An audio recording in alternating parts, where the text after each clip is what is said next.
ناظرین اکرام، السلام علیکم ورحمۃ اللہ وبرکاتہ۔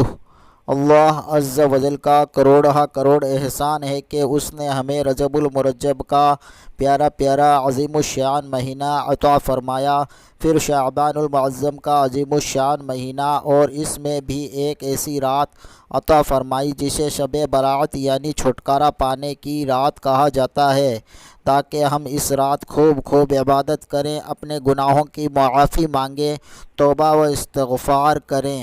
اور اب عن قریب ماہ رمضان المبارک کی آمد ہے۔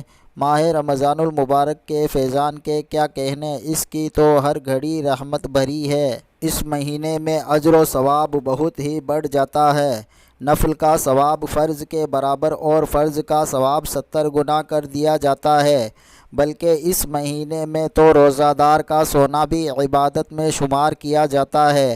عرش اٹھانے والے فرشتے روزہ داروں کی دعا پر آمین کہتے ہیں، اور ایک حدیث پاک کے مطابق رمضان کے روزہ دار کے لیے دریا کی مچھلیاں افطار تک دعائے مغفرت کرتی رہتی ہے۔ ماہ رمضان المبارک کے آنے سے پہلے آج اور ابھی اللہ عز و جل سے گناہوں کی معافی مانگیں اور سچی توبہ کریں، نمازوں کی پابندی کریں، زیادہ سے زیادہ قرآن پاک کی تلاوت کریں، اور خوب صدقہ و خیرات دیں، خوب نیک اعمال کریں، تاکہ ماہ رمضان کے آنے سے پہلے ہی ماہ رمضان کی بھرپور تیاری ہو جائے، اور نیک اعمال کی عادت ابھی سے ہو، تاکہ ماہ رمضان میں نیکیاں کرنا آسان ہو جائے۔ صلو علی الحبیب صلی اللہ تعالی علی محمد۔